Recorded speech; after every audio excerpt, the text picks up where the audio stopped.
have half the cabinet here. We could have just done a cabinet meeting. It's good to see everybody, and good to see the press this morning. So we're going to say a few words and then kick you guys out for the interesting part, which will be the closed door meeting. First of all, great to have our new DHS Secretary, Mark Wayne Mullen, here. Great to have Colin McDonald here, who has been confirmed but yet not yet sworn into his new position at the Department of Justice. And I would say that's maybe the most exciting thing that's actually happened on the Fraud Task Force is the fact that we now have a leader on the anti-fraud side at DOJ who is going to work with the task force, who's going to use the resources that we're putting together to make sure that we really supercharge this anti-fraud effort. So let me just say a few things about this, and then I want to kick it over to Andrew. Oh, hello, Brooke. Brooke's alarm clock didn't go off this morning. So here's the basic problem that we've had in this government going back for probably 30 or 40 years, is that you've never had an administration that has really taken this seriously until the president put us really from day one of the Trump administration, who said we have to take the fraud issue seriously. And a lot of the anti-fraud protections that existed in our government for a very long time were actually turned off by the Biden administration. So we think fraud has been a problem for a long time. It became a massive, massive problem under the Biden administration. We're going to do a number of things. First of all, we're going to turn back on those anti-fraud protections so that all of these cabinet officials are looking at what's going on and focusing on it. The second thing is that we're going to take a whole-of-government approach. So much of what's going to make the anti-fraud task force work is that we're communicating across different departments. So when Bobby Kennedy is talking to Scott Bessent about things that he's seeing in Medicare and Medicaid, when Scott is seeing things at Treasury, when Brooke is seeing things at Agriculture, when Scott is seeing things at Housing and Urban Development, what we're going to actually do is force the bureaucracy to take this seriously and work together as political principles to make sure that we stop allowing fraudsters to steal the American people's money. And that brings me to my final point before I'll kick it over to Andrew, who is leading this anti-fraud task force.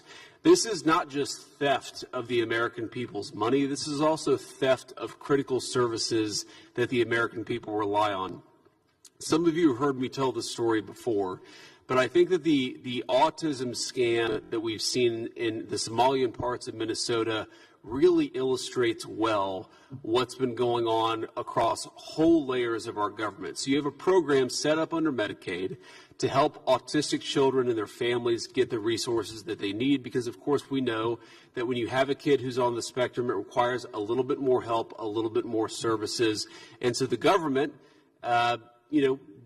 enforcing the mandate from the American people to be kind and compassionate to our citizens, has set up this program to help families who are dealing with these particular struggles.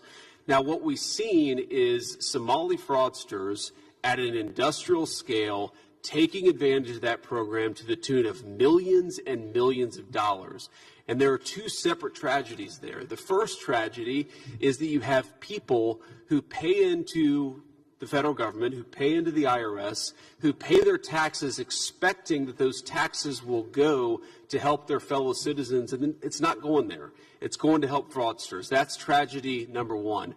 And the more important tragedy is that you have families who need these services who are unable to get them because people are getting rich off of fraud schemes instead of making sure that autistic children and their families get access to these resources. And unfortunately, that story, while it's very concrete and very obvious what we're seeing in Minneapolis, it is replayed again and again and again across many states and across many different programs. It has to stop. The President of the United States has ordered us to stop it, and that's what this task force is going to do. So without further ado, I'll kick it over to Andrew, who will talk about some of our work here today. But the most exciting thing is that this task force is finally stood up. We've got allies at Department of Justice now who are going to take this thing by the horns. We've got allies across every major significant department, and we are going to stop the fraud that's being committed against the American people. Andrew. Thank you, Mr. Vice President. I'd like to begin by thanking President Trump and the Vice President for the confidence they put in me to help lead the task force. America is the most generous nation in the history of the world. For decades, Americans have turned over trillions of their tax dollars to social welfare programs to help their neighbors and fellow citizens through hard times. They've done so on the basis of social trust, the belief that their governments, state and federal, will do the right things with their dollars and that their fellow citizens will honestly participate in these programs. Fraud shreds the social trust on which these programs and our entire nation depend. This fraud crisis is thus existential. If we fail to address it, the fabric of our nation will swiftly unravel. And the American people feel like they are getting ripped off, and they're right. As the President's executive order establishing this task force declared, extensive, undetected fraud can only exist in a system that ignores it. And fraud is indeed easy to ignore when grasping politicians are in on the con. For years, the Biden administration and its allies in Democrat-run states knew of this corruption in our federal benefits programs and did nothing about it. Their failures have robbed every American citizen of their tax dollars, but even worse, they've deprived American citizens who actually need these services. Every dollar diverted to a fake hospice or a fake autism center, every dollar paid to an upcoding hospital, deprives an American citizen who needs these essential services. Fraud, therefore, wounds the neediest among us, the very people that Americans want to help when they fund our social welfare programs. Finally, we have a president who is doing something about this corruption crisis. We are here today because President Trump and Vice President Vance won't ignore it. And we won't ignore the public officials who have facilitated it. Our work on this task force will be to develop a comprehensive national strategy to combat the corruption of our federal benefits programs and to assist the Department of Justice in prosecuting those who have corrupted them. In doing so, we will restore the social trust that has been lost because of mismanagement and fraud. The presence today of so many members of the President's cabinet, including the Vice President himself, is a testimony to the importance of our work and its priority in this administration. Together, we can remove the scourge of fraud in our federal benefits programs, and we can restore public confidence in their efficacy and integrity. I look forward to our important work. And with that, I'll turn it over to Stephen Miller. Thank you, Andrew, and thank you to the Vice President for your leadership in establishing this task force and for gathering us all here today. And I have some personal behind-the-scenes experience with talking to the Vice President and seeing how resolutely determined he was at the very first exposure of some of these shocking discoveries to create, establish, and launch this task force. And if you knew what I knew about the people at this table, you would understand just how committed this government, this administration is to ending this massive theft of American taxpayer dollars. The people at this table are all united in absolute determination to stop this plague of fraud, criminality, and abuse.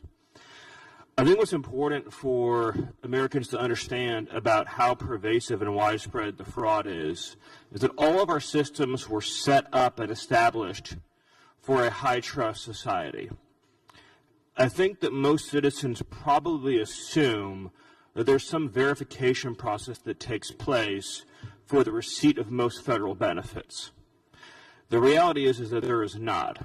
This is particularly true in blue states, willfully true in blue states, in which all of these programs are operated entirely on the honor system.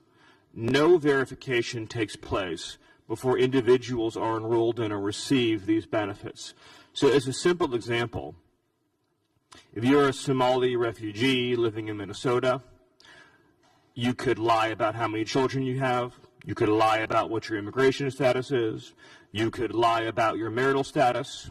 You could lie about child care. You could lie about disability. You could lie about all these things and many more. And nobody in the state of Minnesota would validate any of these facts before writing you a check.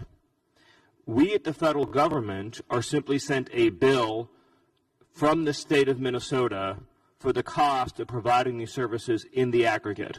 So to take the food stamp program as an example, SNAP, and that, of course, is administered by Secretary Rollins, we do not know the names of any SNAP recipient in the state of Minnesota. We just get a blank check. We have asked the state repeatedly and tried to compel the state unsuccessfully to turn over their SNAP enrollment rolls so we could ascertain such basic facts as, are these people even legally eligible to receive these benefits? And the state has refused.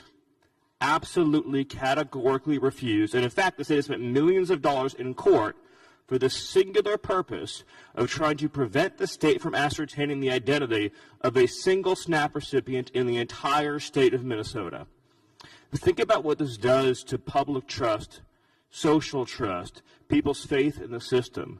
Right? Imagine in a community, a working class community in the Twin Cities, say a native Minnesotan who works as a lineman or works as a construction worker, works in any job that requires hard work, dedication, focus, who's worried about his ability to support for and provide his family. And then imagine that he has a neighbor who's a Somali refugee who arrived 2 years ago and has a Mercedes and no financial stress and no worries at all in the entire world and never seems to ever go to work at all because he just went to an office in the state, lied on a piece of paper, and got unlimited free money forever for life.